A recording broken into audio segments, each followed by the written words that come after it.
Good morning, and thank you so much for clicking on my video. In today's video, just going to give you guys those daily expected moves. I have been getting, I don't want to say tortured because I love the girl, but I have been getting yelled at a lot over the last 48 hours. I'm running on low sleep, but today I did feel like I got enough sleep to actually talk about markets here, talk about what's going on, and get you guys some daily expected moves. So let's get you those daily expected moves. I know it's the day of, it's the morning of. This is very unusual, but had to get some sleep under my belt. We have 688.78 to the upside, 676.02 to the downside. Remember, we were suggesting if the 2 hour curls down initially, then that is kind of a rough spot. You don't necessarily see good things from the chart, right? It doesn't look pretty.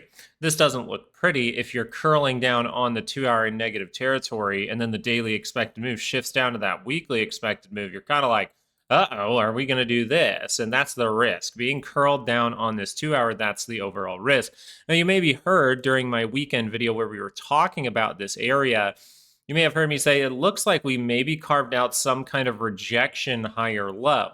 And then you heard me quickly say right after that, I go, I don't like rejection higher lows. I really don't. I like when you actually see that higher low kind of proven on the MACD, proven on the RSI with the signal line. That's overall what I really like to utilize for some kind of higher low, or at least higher probable higher low. I like to see it on the MACD. I like to see some kind of curl down, a curl up, and I know that's just a weird thing for me, but that's just what I like to see on my charts. You could be totally different and treat this like a rejection higher low. But in my video, I suggested, hey, what if we actually do need to go make a higher low? What if we do need to test these lows and make some kind of divergence with this point? So as of right now, both of those things are on the table. What do we overall look at from this? We say if it's curled down, the market's in a risky spot. Let's flip over to volatility and say, hey, the 2 hours curled up by the center line. What's volatility saying? Right? We said over the weekend, if the 2 hours is able to curl up, I don't want to be bullish initially. I want to make sure to pay attention to the next few sessions because if we're selling off, that can be a big problem. Volatility does not have to stop here, but if it does roll this move, that can be very key. The SPY could be creating some kind of higher low here, but do we see anything that tells us that? Not necessarily. We have a 30-minute that's pretty close to the center line, not dramatically far away. But the last time, in order to turn around, we needed those divergences. So we'll see what happens here. We got good sellers in this area. If we get a reaction up and we roll, then that is very likely when we are heading to that weekly expected move.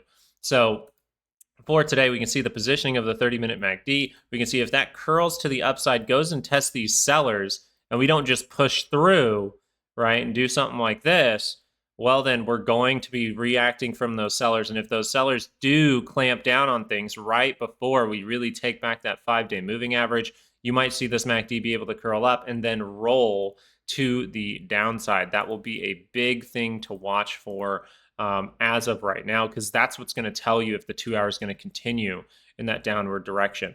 The bad thing about this is you see that price action has given up the higher low. You actually see that higher low on your MACD. You have given that up. So if we get some kind of reaction up and roll, that would make total sense according to price action. So we're going to watch this very carefully, but we know now that the 30-minute, we need to see if that's able to do some work to take things back, or it's at risk of rolling in some way, or the 2 hour can just continue on that downside. The risky thing that we mentioned over the weekend that is due for a reaction in the SPY is happening right in front of you. The 2 hour has crossed down. The market is at risk.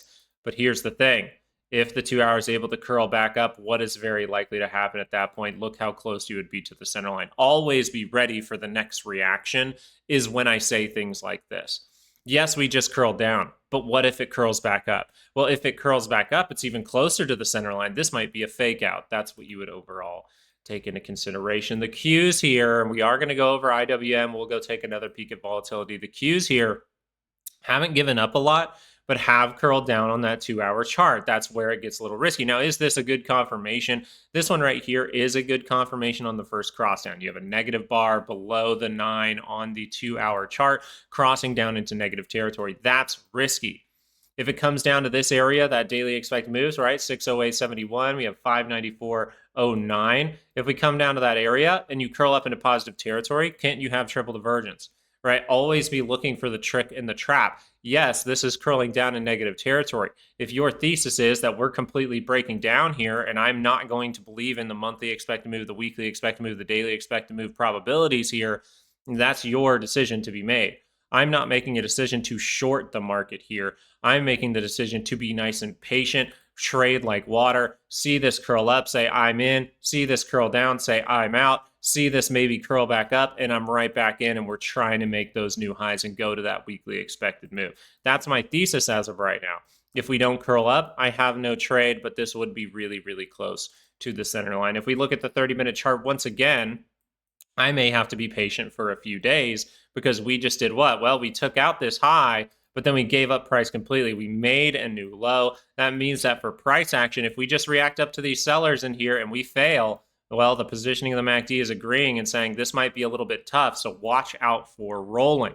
So we have to watch out for rolling on the 30-minute. The roll is how you would see if the 2-hour chart is going to continue in that downward direction.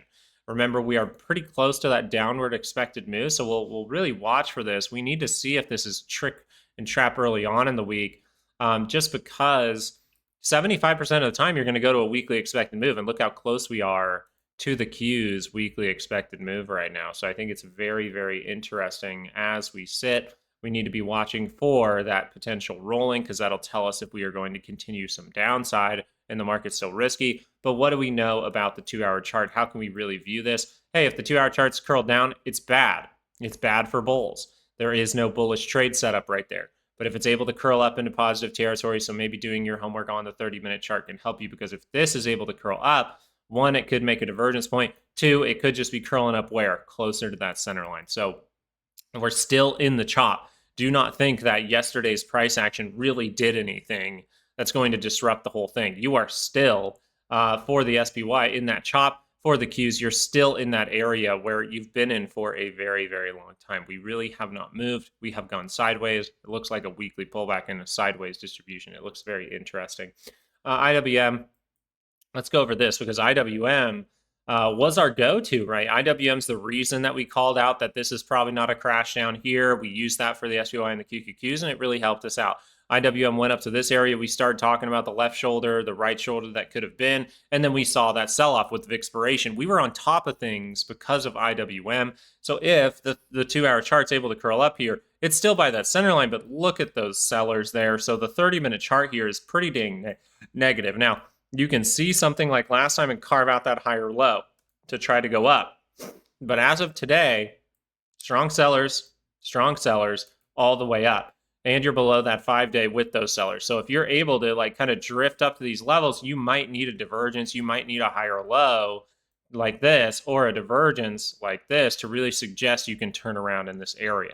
This is actually very bad for the IWM to give up this entire block right here. I think it's bad. But until we're rolling this, until we're seeing the 2-hour break that, get up to this area and roll, we still have to be patient talking about some kind of stock market crash, in my opinion. So IWM, the 2-hour chart is going to be critical. You're going to want the bulls to do some work here if you want a bullish trade setup while that is by the center line. If you keep drifting down to these areas, there's always risk that you break that area and roll it later into the end of the week. Let's go over into volatility. Volatility here turned up on the 2-hour. This means that my bullish trades are off, right? There's no bullish trade here for the SPY. When VIX is turned up on the 2-hour and the SPY is turned down on the 2-hour. That's just very, very simple. But we have not gone to exceeding levels just yet. So we'll watch for any kind of rolling here while we're still close to the center line. The 30-minute chart is not suggesting that we are in danger of seeing a bottom. It's really not. The 30-minute chart is suggesting I can do what? I can continue. So this is a risky spot for the market, and we have to see if this is a trick or trap, because the formality in which this is happening is going into the end of the month. The formality in which this is happening is taking out some critical stops from last week. And if those stops get taken out and get used as some liquidity to push things, we can always see a new high here if we just curl up a certain chart. If we curl up that 2-hour, it's really looking like we're going to get going. But as that 2-hour is curled down, I have to be patient. I have to do some work in those shorter time frames. Hey guys, thank you so much for watching this video. I know it's a little bit different format. I'm kind of going through it a little bit quickly because I didn't have the most time to really, really analyze this. But now that I have been able to analyze it for a period of time, I wanted to put out this information. So thank you so much for watching, and I hope you have a great rest of your day. Peace out.